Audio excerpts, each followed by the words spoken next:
So what I thought we'd do this morning is some general questions, get into the flow of what you've been doing and all that sort of thing, and then there might be the chance for some of you to ask a few questions from the floor, so anything could happen. Sounds fun. It sounds fun. We could get onto any subject whatsoever. Before we get started on bikes and all that sort of thing, you've retired and you've been pretty busy since. It seems to me like you can't get away from the whole speed thing, because you've turned your attention now to a bit of car racing, from what I can tell. How's that going? Why are you doing it? And is it giving you the same kind of thrill and excitement as you got on a bike?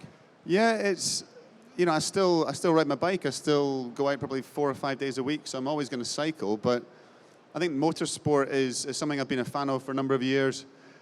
And now that I've retired from competing on the bike, there was an opportunity to do a little bit of racing at a very low level. And I did a season last year with Radical in their SR1 Cup, and I absolutely loved it. It's just, you're competing in some, middle of an airfield somewhere, and there's one man and his dog there, so it's not like the Olympic Games when you've got thousands of people following you. But the feeling when you're on the start line and the lights go out and you're off, it's the same focus, the same adrenaline, the same excitement, and I absolutely love it. And it seems you're not the only one doing this, are you? So there's you doing a bit of rally car racing, but Jason Kenny's doing the same thing. Is that a little bit of a competition between the two of you? Is it just a pure coincidence that the two of you have decided to do it? No, it's just we both have it as a hobby, and there's very few hobbies you can have out with your training and competition. When you're competing for the Olympic Games, when you're not training, you're resting, and literally you're sitting at home with your feet up. So you don't do other sports, you don't do other activities, you're recovering between sessions, eating, resting, training, and that's what you do. So this is a kind of a end of season, like for Jason, it would be maybe 6 weeks after the end of the World Championships at the Olympic Games, he'd have the chance to go and drive his car for a bit of track days and stuff. I remember I was doing an interview with him, and he kind of revealed he was going to do this, and Dave Brailsford was there at the time. And I don't think he was particularly... He looked a little bit concerned that one of his top athletes was whacking around a track and doing a bit of car racing. Well, there are inherent risks, and I think you have to be aware of that, and you don't take it lightly, but at the same time, you could get hit by a bus walking across the road. So, I think you've got to enjoy your life, do the things that you love, and, to think that I could have done cycling, as a career till I was 36, 37, if you told me that when I was 7 years of age, when I started racing BMXs, that I'd be racing bikes into my late 30s, I wouldn't have believed you. It's been a dream come true.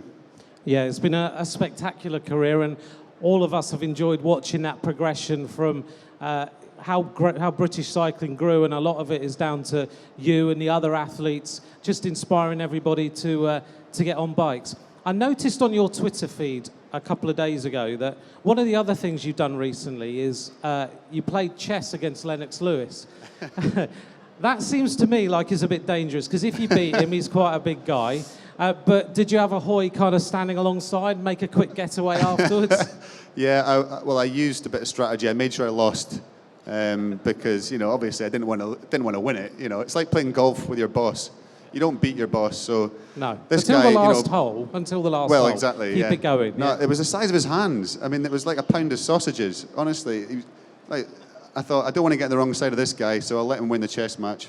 But yeah, I don't want to give away too much. But I'm doing a little project just now and meeting different champions from different sports, meeting them, chatting to them, seeing what makes them tick, and hopefully we'll see the results of that in a few months' time. It sounds really interesting, because I also noticed that you met Sir Steve Redgrave as well at a similar time. So I think we're all looking forward to what this project's all about. Don't give too much away. Yesterday, we had Rob Hales here. He did a question and answer session quite similarly. Now, he says that he spent 6 days of his life in total, if you add all the hours up, in a dark wind tunnel down in Southampton with wind blowing in his face, holding positions on bikes, and that really you owe him an awful lot more drinks than you've ever bought him, because most of winning gold medals and aerodynamics is down to him. Thoughts? Well, in some ways, I do owe Rob, a lot, but at the same time, as we found out in the wind tunnel, it's very specific to your body shape. So, you know, what works for one person, one position, one setup doesn't necessarily work for another person. And if you've seen Rob, he's about 6 inches taller than me and about half a foot narrower than me. So we're very different body shapes. So I'll give him some credit, but not all the credit. Okay, I'll pass that back to him later. I'll still buy him a pint when I see him next time. Okay, good. Well, you'll be quite happy about that because he was quite adamant quite the way through the whole interview. Last night, you may have noticed, because you joined in on Twitter, I was wondering what we should ask you today, as well as all the usual bike questions. One thing that kept coming up all the time was that people feel that you should make a comeback, not on the bike, and that you would be really good at Skeleton Bob. Well, you know, it's a bit like cycling. It's quite a tough team to get into now, isn't it? We've got a lot of success in the skeleton. You can't just walk in there. But, I mean, I do like speed and I do like adrenaline, but to think that you're a couple of inches off the ice traveling at 100 whatever miles an hour with your chin just about touching it, that's a bit crazy, isn't it? It's a bit nuts, isn't it? Yeah, I mean, and we're very good at it, so I think I'll leave it to the professionals. Sure? Yeah, pretty sure, yeah. Okay, right. So no return to the Winter Olympics for Chris. So we'll see how that goes. You spent a bit of time in Australia over Christmas, just a visit to Tour Down Under and all that sort of thing. What was the cycling scene out there like? How impressed were you? Is it similar to the growth in Britain? It's massive, and they had a charity ride on the halfway through the week during the tour, and they had 6,500 people riding it. There were 40,000 visitors to Adelaide just for the tour itself. Bikes everywhere, you know, it was amazing, and it's a great spot in Adelaide. You can go up the coast on the flat roads, which is good for a fat sprinter like myself, or you can go, you know... You can say that yourself, I'm not saying it. Or you can go up the hills, there's amazing hills, and, you know, the first day I got a bit lost, ended up right at the top of this massive mountain, and the views across Adelaide are fantastic. So a good time was had out there. Final question before we move on to a bit about bikes. Are you or are you not Liam Phillips' dog on Twitter? No, just to explain to those of you who have no idea what Anthony's talking about, Liam Phillips, BMX world champion. He lives with Jess Varnish, who went to the Olympics on the track, rode the team sprint with Vicky Pendleton. They have a dog that's about the size, you could fit it in your hand, this little sausage dog called Hugo. And once they got the dog, okay, it's quite cute, but they posted on Twitter and Facebook about 10 times a day, each of them. So the team started getting a little bit sick of this. And they took the mickey, and then eventually somebody in the team, we don't know who it is, somebody has set up a Twitter account called Hugo the Dog. And yeah, it's still going now. You can have a look at it on Twitter, and nobody's owned up to it. And I can categorically say it isn't me. I'd love to say it was me, but it isn't me. So I didn't know if Liam had found out yet, but you can ask him later on. We'll ask him this afternoon. He thinks it's you. I think he's quite sure about that. Let's then go back through your career. What inspired you? There's a lot of youngsters sitting here and enjoying just listening to your stories. But what first inspired you? What made you get on a bike and ride it in the first place? Well, a combination of things. I think all kids have that desire to get on a bike and to have that freedom. It's the one thing you can do where you decide how fast you go, you decide where you go. It's exciting. It's a stage where you feel you're growing up as well, because when you get a bike, when you're old enough to ride your own bike, you're getting bigger. That in combination with seeing the film E.T., which really? Yeah, I saw a BMX bike for the first time, that chase sequence at the end, and seeing the kids hammering through the streets on BMX bikes, going over jumps and around the corners. Immediately, this caught my attention. I'd never seen a BMX bike before, and that straight away I thought, I want some of that. And so at that time, BMX bikes weren't even, there weren't an awful lot of them around. But it was a long time ago, yeah. When I was a boy. It was all black and white in those days. Back when bikes were bikes, absolutely. It was all fields. Yeah, razor blade saddles and all that sort of stuff. So you got a BMX bike. Was it just riding around the park and that sort of thing, or did you get into racing, or what happened? Well, there was a BMX track near my house, or about 10 minutes away, and I went down, watched the kids on their bikes, I immediately wanted to get onto a bike and have a shot. My dad, my first BMX, or my first bike was a second-hand bike my parents bought from a jumbo sale for £5. And my dad resprayed the bike, he put BMX stickers on it, he got some big BMX bars and grips, customized it all. And to me, this was the coolest bike I'd ever seen in my life. It was amazing, but the trouble was that within a couple of weeks, I'd learned to ride a bike. I started building ramps in the back garden with like a plank of wood and a couple of bricks. And I I snapped the frame after, really? in the first month. Right. So I think my parents realised they had to get me a proper BMX bike, and that's when it started. And I started racing bikes when I was 7. I raced BMXs right through till I was 14. And when was the first time that you met Craig McLean? Because there's kind of that parallel of you two growing up together, riding BMX and all that sort of thing. Yeah, it's funny because he would have been at a lot of the races that I was at in Scotland, over the years, BMX races. But he was about 4 age groups above me, so I never raced against him. I didn't really know him. I knew of him. So the first time I really met him properly was in a cycling club in Edinburgh when I was about 15 or 16. And this guy turned up, and he used to have. I mean, I don't know if there's any pictures online of Craig when he was that age, but he used to have blonde hair down to his bum, long blonde hair. I kid you not. He had it cut off about 10 years ago, and he's still got it in a bag. No, he hasn't. Yeah, seriously, which is a bit weird. That is quite weird. Yeah, but this guy turned up in the cycling club with long blonde hair, and I'm thinking, hang on, this is quite unusual. And from then on, we hit it off. Did you? Not in that way, but yeah. And then when was the first time that you rode on the Meadowbank track, or was that the first track you rode, or somewhere else?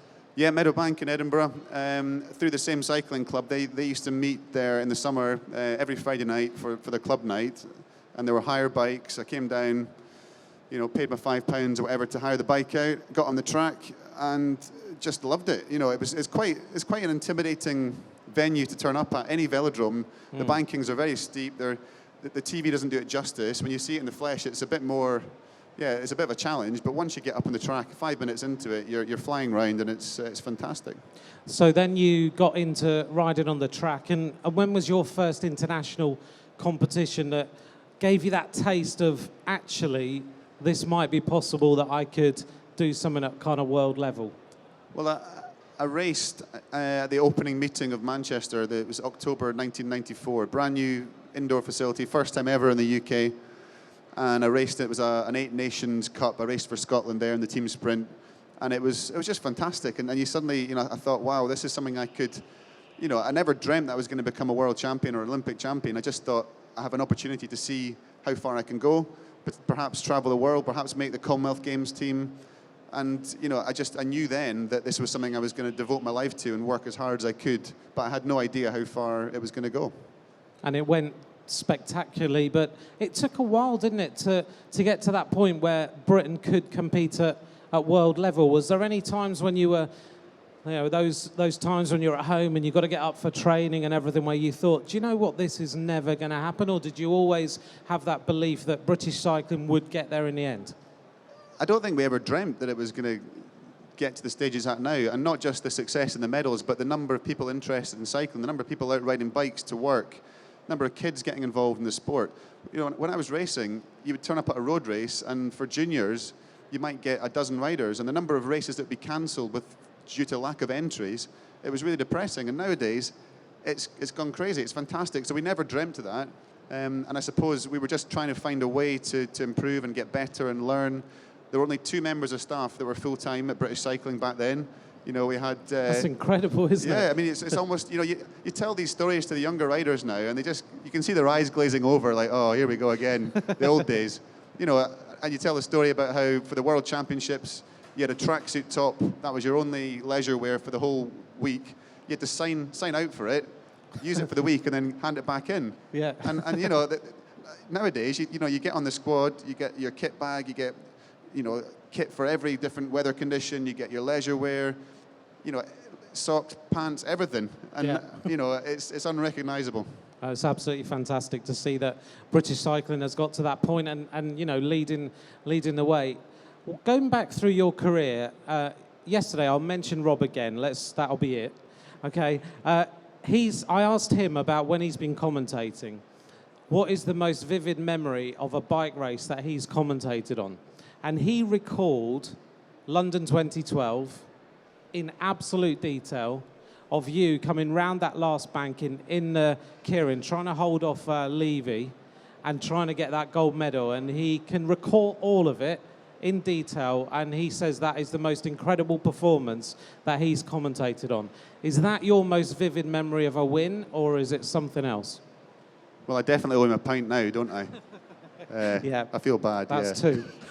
Yeah. Do you know what? I don't remember much of the race, and I think I probably remember more of the video of the race, and I've seen the video so many times.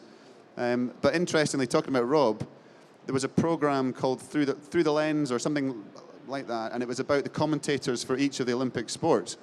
And for cycling, they were chatting to Hugh Porter, and he was talking about his commentary of Mike Kieran. But in the background, they were filming Hugh doing the commentary, and behind Hugh you can see Chris Boardman, who's doing the co-commentary, but behind that there's Rob Hales and Simon Brotherton doing the radio. Yeah. And you can watch all the reactions, and you don't see the actual race itself, but you can see the reactions as I'm clearly coming around the last bend into the home straight, and everybody else is still waiting to see what's going to happen. Rob's the only person, because he's a racer and he can read the race, he knew before everybody else had won the race because he stood up straight away, put his hand up, because he knew, and it literally 2 or 3 seconds before the rest all went, yay! You know, yeah, he knew that he could read the race, and it's fascinating to see an ex-rider can just read a race a different way to the rest of the public. It's funny though, because yesterday when he was recalling the story, he said that he stood up as you came around that last banking, and put his arms in the air because he was like, there's no way Levy can come back at you now. Yeah, it's one of those races where it was on a knife edge. If Levy had just got half a wheel further in front, he could have shut down in front of me, and I probably would have got 4th or 5th.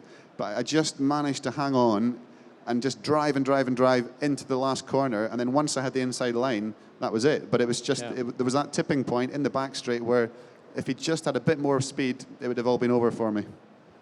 What a great memory. Absolutely stunning. I went back to the velodrome 2 days ago because Revolution is there in a month's time. I think you're going to be there with, of course, the Hoy bikes. And it's funny, it's got a really funny atmosphere. Have you been back? You can recall the things that went on in that velodrome. It's funny you should say that because I was back there probably 3 or 4 days ago doing some filming for this thing that I can't talk about, and which I've talked a lot about. But do you know what? I thought I'd go back and I'd have all the ghosts and the memories of what happened. It felt very different, and without not being all badged up, the Olympic sort of style with all the different the banners and stuff. It actually reminded me more of the first time I went there pre-Olympics. We went there for a week training before the World Cup. Yeah. And it was strange. And in a way, it was almost, I felt quite sad because you see, I think an empty stadium is quite a lonely, sad place. It reminds me more of training. It reminds me of the thousands of hours of just sitting there in an empty velodrome with your teammates, slogging your guts, trying to put every last ounce of effort through the pedals, rather than remembering the excitement of the race itself. It's strange, isn't it, how a rider looks at it and how me as a commentator looks at it, because I sat there and all I could recall was 3 things. One, Vicky Pendleton leaving the velodrome on the day after the day she got that medal against Mears, because I commentated on that. I could recall your Kieran, and I could recall Laura Trott in the crowd greeting her mum and dad. It's funny, just memories, the way a rider looks at things and the way someone else looks at it. I think it might be different when I get there on race day and there's a crowd there. That will maybe bring back the memories more. I had a few memories, but they weren't really at the track centre. They were, walking through the kind of bowels of the stadium, through the stairwell and through the back, and you suddenly remember getting ready to go on the podium and you're getting taken to the holding area and conversations you had, or even just moments before you were going out to race. You popped to the toilet for the last time, and I was getting changed. I went to the toilet to get changed before the final of the Kieran, and I had my race suit, and it was culminating, and this is the biggest race of your life, the pressure, everything. This is your moment, and I'm very, very focused, very serious, obviously, and I was bent over, completely naked in this toilet, and I was putting my skin suit on. I bent over like that, and my bum must have triggered the hand dryer, because I got this sudden whoosh of hot air, and I was like, stood up, laughed to myself, caught a glimpse of myself standing there in the mirror, and thought, do you know what? Maybe this isn't so serious after all. And it helped just sort of get me a bit of perspective on the whole thing.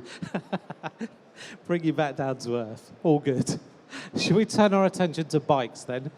Because we've got about 5-10 minutes at the most left. Over on the right-hand side, you must be pretty proud that you've embarked on this project with your name on bikes. Why did you embark on it in the first place? Because you've looked at things in quite a different way to other ex-riders who've looked at producing a range of bikes. Well, I thought, well, first of all, it's a challenge when you retire from your sport. Something you've done, full on for me, probably about 16, 17 years. You have to have something to really get your teeth into, something you're passionate about, something you really want to do, something that really drives you on. And for me, this was the perfect project because, it's, I get involved at every single stage. I've not just said, here's my name, stick it on the down tube. I love getting involved with the decisions on the componentry, what style of bike's going to be, the geometry, test the bikes. And it's just really cool because you see all these people getting into the sport or just getting into cycling, and you want to try and make it accessible. You want to try and make good quality bikes out there for people that aren't necessarily, 5-10 grand, affordable but good quality. So there could be an easy way of doing this where you just put your name on the tube. That's very easy. So you get involved all the way through. You decide whether someone's going to ride Campag or Shimano, where they're going to put this. That's your involvement from concept to the bike being over there, yeah? It is, and it's very exciting when you see the first bike. You've gone through what seems like years and years. It's probably about 3 years in total from the first meeting and the first discussions to actually getting the bikes in the shop. And I remember I was coming down to London just about a week or two after the launch of the bikes last summer, and I was with Rob, my manager, and we were in a taxi, and he said, so when do you reckon we're going to see our first Hoy bike out on the roads? And I was like, well, Rob, come on. There's 4 million bikes in the UK sold every year. Yeah. We sold about 100 or about 50 at that point, whatever, the first couple of weeks. I said, percentage-wise, you're probably more likely to win the lottery than you are to see one of the bikes. And literally, as the words came out of my mouth, this guy rode past our taxi, and there's one there. And I was convinced that he'd set it up, and it was like, okay, go. Yeah, go. But apparently not, yeah. Brilliant. The names are quite interesting because you've got the names of Sacalobra, Shizuoka, Furenzola, Camo, and Meadowbank. Are they specific places that you have memories of that you named them after? Well, I just thought it'd be quite nice to add every detail and every choice. There's a kind of personal link or a reason behind it. It's not just a kind of let's just aluminium frame, stick some Shimano one, off you go. Every component and every decision point, there's been a lot of thought behind it, and the names just try to reflect something that was special to me in my career. So, for example, the track bike, Fiorenzola, this is my first track bike, and the name Fiorenzola is the town or the velodrome that I won my first World Cup medal on. The 650C, the kind of kids track bike, that's called Meadowbank because that's the first track I ever rode on. Right. Shizuoka is a town in Japan where I stayed when I was doing the Kirin circuit, looking at people riding their bikes around town, commuting, and that's when I started thinking about the ideal commuter bike. So every name of and Sacalobra, it's a mountain in Mallorca that I used to train on the road. It's my favourite. Well, it's a gruesome climb. It's a horrible climb. It is, but it's beautiful when you get to the top and you see that view. Yeah. So you've got a range that has kids' bikes, commuter bikes, and road bikes. Yeah, and track bikes. And we're going to be launching in Easter, or at Easter, there's going to be the whole range of kids' bikes, because at the moment we've got 650C track and road bikes, but we're going to have from the runner bikes, 16-inch, 20-inch, 24-inch, lightweight, fun, attractive to look at, just hopefully bikes the kids will really, really enjoy riding, because I think too often bikes are, it's all about how they look, but maybe they'll put cheaper components on, the bikes are too heavy, the kids can't actually use the brakes properly because they're not strong enough or the reach is too great. Just little things that some other manufacturers haven't thought about. We've really tried to look at every detail, and we've got I say I test all the bikes. I don't necessarily test all the bikes. It'd be interesting seeing you on a 650cc bike. Yeah, exactly. But we do have little test pilots who I've got my nieces doing a little bit of work in the background as well. Bit of child labour. So yeah. Great stuff.